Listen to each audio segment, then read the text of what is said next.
நண்பர்களுக்கு வணக்கம். இது கைகொடுக்கும் கைடு சேனல். நண்பர்கள், இந்த சேனலில் மாற்றுத்திறனாளி சந்திக்கக்கூடிய பல்வேறு பிரச்சனைகள், பல்வேறு தகவல்களை பற்றி தொடர்ந்து பேசியிருக்கோம். அந்த இன்னைக்கு என்ன பேச போகிறோம்னா, ஒன்றிய அரசானது கடந்த பிப்ரவரி மாதம் 1ஆம் தேதி தனது பட்ஜெட்டை தாக்கல் செய்தது. இந்த பட்ஜெட்டில் மாற்றுத்திறனாளிகளுக்கு எந்த விதமான திட்டங்களையும் அறிவிக்காது கண்டித்து தமிழ்நாடு அனைத்து வகை மாற்றுத்திறனாளிகள் மற்றும் பாதிப்பு மிக்க சங்கத்தின் சார்பில் மிகப்பெரிய போராட்டம் நடைபெற்றது. அந்த போராட்டத்தை பற்றி இன்னைக்கு விரிவாக பேச போகிறோம். வாங்க வீடியோக்குள்ள போகலாம்.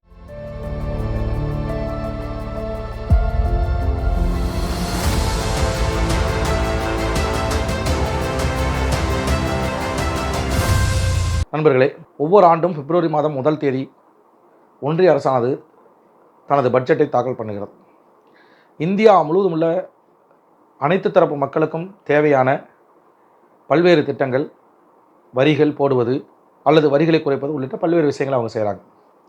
அந்த அடிப்படையில் இந்த ஆண்டுக்கான பட்ஜெட் கடந்த பிப்ரவரி மாதம் 1ஆம் தேதி ஒன்றிய நிதித்துறை அமைச்சர் நிர்மலா சீதாராமன் அவர்கள் வாசித்தார். இந்த பட்ஜெட்டிலே நீங்கள் எல்லாம் கேள்விப்பட்டிருப்பீர்கள், தமிழ்நாடு உள்ளிட்ட எதிர்க்கட்சிகள் ஆளுகின்ற மாநிலங்கள் முழுவதுமாக புறக்கணிக்கப்பட்டிருப்பது ஒரு பக்கம். இன்னொரு புறம் மாற்றுத்திறனாளிகளுக்கு கிட்டத்தட்ட 60 லட்சம் கோடிக்கு மேலே பட்ஜெட் போடக்கூடிய சூழ்நிலையிலே நம்முடைய சங்கம், தமிழ்நாடு அனைத்து வகை மாற்றுத்திறனாளிகள் மற்றும் பாதுகாப்புக்கான சங்கம், தேசிய அளவில் அங்கம் வகிக்கக்கூடிய ஊனமுற்றோருக்கான தேசிய மேடை ஒட்டுமொத்த பட்ஜெட்டிலே 5% மாற்றுத்திறனாளிகளுக்கான நிதியை ஒதுக்க வேண்டும் என்று ஒன்றிய அரசை தொடர்ந்து வலியுறுத்தி வரக்கூடிய சூழ்நிலையிலே கடந்த பட்ஜெட்டிலே அறிவிக்கப்பட்ட அதே 1226 கோடி ரூபாய் மட்டும்தான் இந்த ஆண்டு பட்ஜெட்டிலும் அறிவிக்கப்பட்டிருக்கிறது. ஒரு சில கோடிகள் மட்டும்தான் உயர்த்தி அறிவிக்கப்பட்டிருக்கு. அப்போ இது மாற்றுத்திறனாளிகள் மத்தியில் மிகப்பெரிய அளவில் கொந்தளிப்பை ஏற்படுத்தியிருக்கிறது. எதன் அடிப்படையில் சொல்கிறேன்?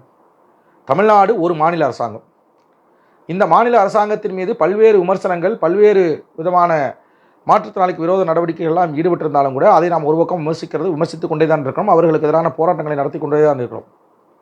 பல பேர் இந்த காணொலி பார்த்துட்டு இருக்கோங்க, நீ திமுக சொம்புனைக்கு திமுகவை தான் தூக்கி வச்சுட்டு பேசுவேன், இதெல்லாம் மாநில அரசிட்ட கேட்கணும்ல, மத்திய அரசிட்ட போய் எது கேட்குறீங்கன்னா, ஒரு குடும்பம் இருந்தால் குடும்ப தலைவர், குடும்பத்தில் இருக்கக்கூடிய உறுப்பினர்கள் எல்லாத்துக்கும் சம பங்கு இருக்குது. இந்தியாங்கிறது ஒரு குடும்பம். அந்த குடும்பத்தில் ஒன்றிய அரசாங்கமும் இருக்குது, மாநில அரசாங்கமும் இருக்குது. மாநில அரசாங்கம் மட்டுமே செய்யணும், ஒன்றிய அரசாங்கம் நான் எதையும் கண்டுக்க மாட்டேன்னு சொல்ல முடியுமா?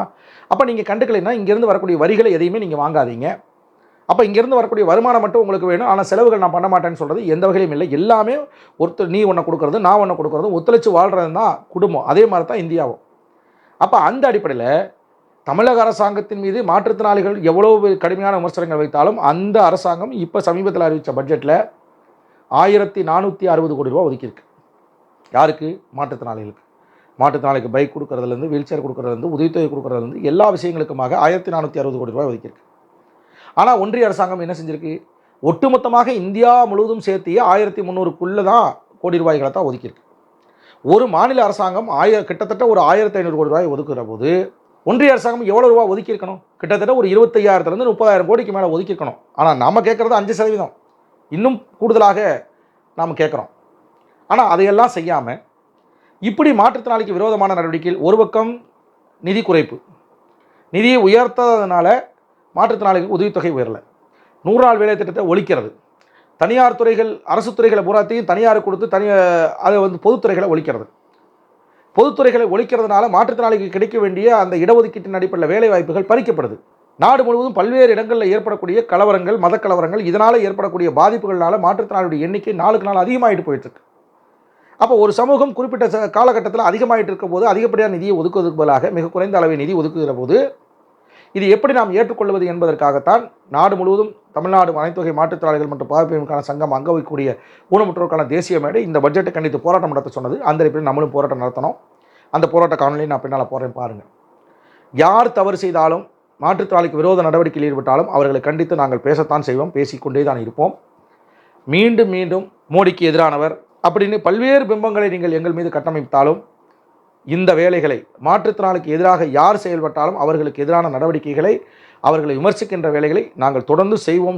நீங்கள் என்ன விமர்சனம் வேணாலும் பண்ணிட்டு போங்க, எங்களுக்கு அதை பற்றி கவலை இல்லை. எங்களுக்கான நிதிகளை ஒதுக்குவது, எங்களுக்கான திட்டங்களை அறிவிப்பது, எங்களுக்கான வாழ்வாதார கோரிக்கைகளை நிறைவேற்றுகிற அரசாங்கமாக என்றைக்கு ஒரு அரசாங்கம் அமர்கிறதோ அன்றைக்கு வரை அந்த அரசாங்கத்தை விமர்சித்துக் கொண்டே தான் இருப்போம் என்று சொல்லிக் கொள்கிறோம்.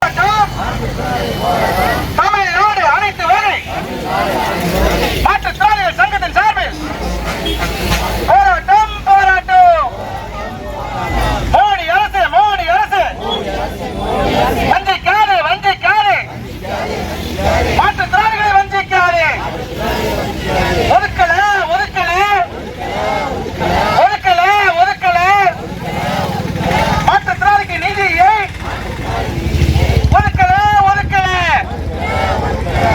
என்ன நண்பர்களே, காணொலி எப்படி இருந்துச்சு? இந்த காணொலி பற்றிய விமர்சனங்களை கமெண்ட்ஸில் போடுங்க. மறக்காம இந்த சேனலை சப்ஸ்கிரைப் பண்ணுங்கள், லைக் பண்ணுங்கள், ஷேர் பண்ணுங்கள். நன்றி, வணக்கம்.